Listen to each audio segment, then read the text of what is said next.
మావోయిస్టులు ఆయుధాలు విడిచి జనజీవన స్రవంతిలో కలవాలని కేంద్ర హోంశాఖ మంత్రి అమిత్ షా హితవు పలికారు. 2026 మార్చి నాటికి నక్సలిజాన్ని తుదముట్టిస్తామని పునరుద్ఘాటించారు. రాష్ట్రాన్ని మావోయిస్టులకు అడ్డాగా మార్చొద్దని సీఎం రేవంత్ రెడ్డిని ఉద్దేశించి వ్యాఖ్యానించారు.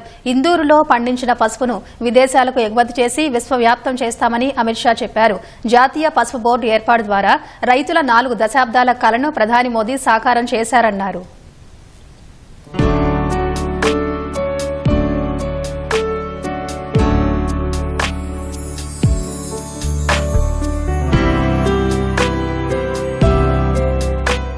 నిజామాబాద్లో ఆదివారం జాతీయ పసుపు బోర్డు కార్యాలయాన్ని అమిత్ షా ప్రారంభించారు. అనంతరం స్థానిక పాలిటెక్నిక్ కళాశాల మైదానంలో ఏర్పాటు చేసిన కిసాన్ మహాసమ్మేళన్ సభలో ఆయన ప్రసంగించారు. ఆయుధాలు చేత పట్టుకున్న వారితో చర్చలు జరపలేమని మావోయిస్టుల్ని ఉద్దేశించి అన్నారు. ఇది తమ ప్రభుత్వ విధానం కాదని, వారు అడవుల్లో 40,000 మంది ఆదివాసీలను హతమార్చారని, పోలీసులను చంపారన్నారు.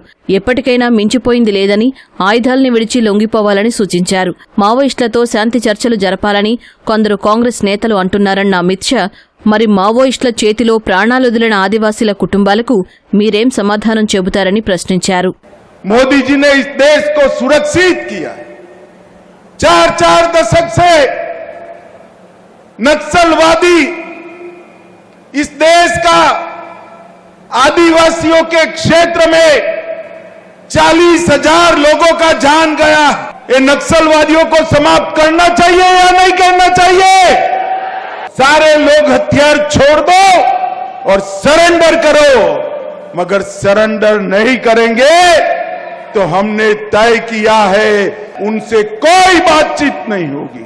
और मैं आज तेलंगाना की धरती पर से कहकर जाता हूं, एक कांग्रेस पार्टी, मुझे तो डर है कि देश भर से भागे हुए नक्सलियों को यहां पर पनाह न दे, तेलंगाना में पनाह न दे।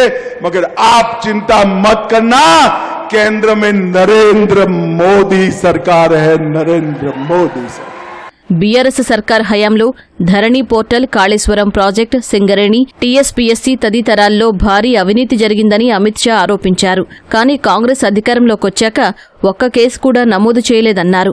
గతంలో కేసీఆర్కు, ఆయన కుటుంబానికి తెలంగాణ ఏటీఎంగా మారిందని, ఇప్పుడు కాంగ్రెస్ పాలనలో ఢిల్లీకి ఏటీఎంగా తయారైందన్నారు.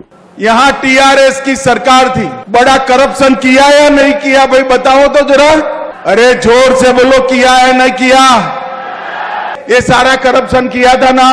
अब तेलंगाना की जनता रेवंत रेड्डी गारू को लाई, एक में भी केस किया है क्या?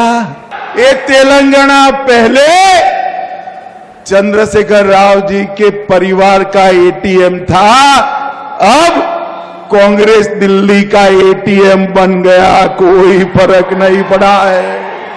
टीआरएस को निकाला, बीआरएस को निकाला, और उनके भी भ्रष्टाचार ज्यादा करने वाले भ्रष्टाचार में उनके बाप जैसी कांग्रेस पार्टी आ गई। 2024లో మోదీ ఇచ్చిన హామీ మేరకు నిజామాబాద్ గడ్డపై జాతీయ పసుపు బోర్డు ఏర్పాటు చేశామని, పసుపు ప్యాకేజింగ్, మార్కెటింగ్, ఎగుమతులకు ప్రత్యేక వ్యవస్థలు నెలకొల్పుతామన్నారు.